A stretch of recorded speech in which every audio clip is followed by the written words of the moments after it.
Shalom, selamat pagi Bapak Ibu dikasihi Tuhan. Puji Tuhan, pagi ini kembali lagi kita mau membaca dan merenungkan firman Tuhan. Saya mengajak Bapak Ibu, mari kita berdoa terlebih dahulu. Mari kita berdoa. Terima kasih Bapak yang baik. Kami bersyukur ya Tuhan, sepanjang malam hingga pada pagi hari ini kami bisa bangun tidur dengan sehat. Itu semua karena berkat kasih-Mu. Terlebih lagi pada pagi hari ini ada kesempatan yang sangat luar biasa. Kami mau membaca dan merenungkan firman-Mu. Tuhan, buka hati dan pikiran kami, sehingga firman yang kami baca, kami renungkan, kami dapat mengaplikasikannya di dalam kehidupan kami hari lepas hari. Di dalam nama-Mu Tuhan, kami sambut firman-Mu penuh dengan ucapan syukur. Haleluya. Amin. Baik Bapak Ibu, tema yang saya berikan untuk kita renungkan bersama pada pagi hari ini, yaitu kuatkan dan teguhkanlah hatimu. Ulangan pasal 31 ayat yang ke-6. Kuatkan dan teguhkanlah hatimu. Janganlah takut dan janganlah gemetar karena mereka, sebab Tuhan Allahmu, Dialah yang berjalan menyertai engkau.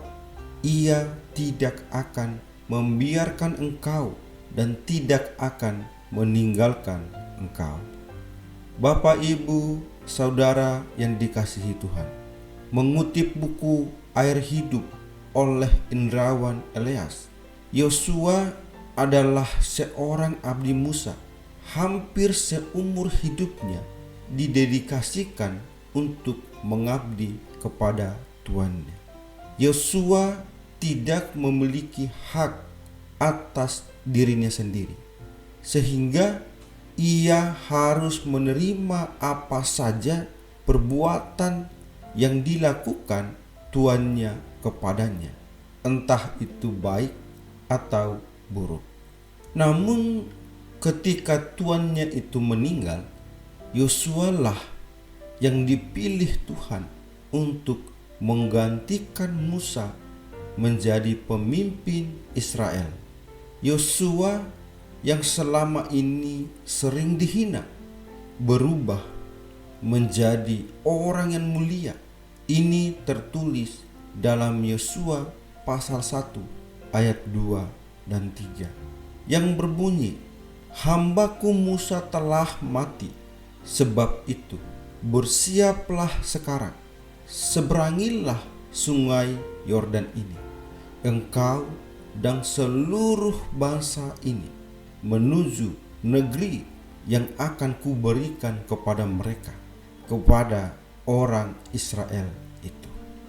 Setiap tempat yang akan diinjak oleh telapak kakimu, kuberikan kepada kamu, seperti yang telah kujanjikan kepada Musa."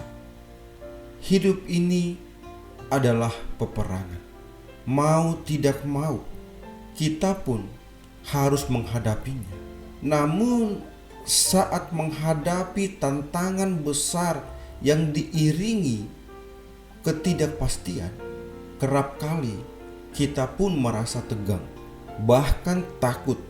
Musa berusia 120 tahun pada waktu ia menyerahkan tongkat kepemimpinannya kepada Yosua. Bangsa Israel yang sudah terbiasa dipimpin Musa mungkin saja merasa ragu dan takut di bawah kepemimpinan yang baru.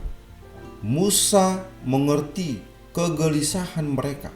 Karena itu, ia pun menenangkan dan memberikan semangat supaya mereka tidak takut dan tidak gemetar menghadapi musuh-musuh mereka. Ia mengingatkan mereka bahwa bukan Yosua atau bahkan Musa sendiri yang telah dan akan memimpin mereka, tetapi Tuhan Allah. Memang benar, lawan-lawan yang akan mereka hadapi tidaklah mudah, tetapi Tuhan yang akan berjalan di depan mereka. selalu menyertai dan tidak akan meninggalkan mereka. Kita pun setiap hari juga diperhadapkan dengan peperangan-peperangan kehidupan kita masing-masing di dunia ini. Musuh kita pun memiliki berbagai macam rupa, entah itu sakit penyakit, hutang piutang, masalah studi, rumah tangga, maupun pekerjaan lainnya. Tentu saja setiap peperangan itu sangat menegangkan ketika kita menghadapinya. Namun, semenegangkan apapun peperangan yang harus kita hadapi, jangan sampai itu membuat kita menjadi takut. Ketakutan hanya akan membuat kita berkecil hati dan patah semangat. Ketakutan menutup mata hati kita terhadap janji-janji Tuhan dan melumpuhkan langkah kita. Ingatlah, Tuhan sudah berjanji bahwa Dia akan selalu menyertai dan memimpin perjuangan hidup kita. Oleh karena itu, janganlah takut, karena Tuhanlah yang akan selalu memimpin kita supaya kita bisa mengalami kemerdekaan sejati dan merdeka dari semua rasa takut dalam hidup kita. Kuatkan dan teguhkanlah hatimu. Janganlah takut dan janganlah gemetar karena mereka, sebab Tuhan Allahmu, Dialah yang berjalan menyertai engkau. Ia tidak akan membiarkan engkau dan tidak akan meninggalkan engkau.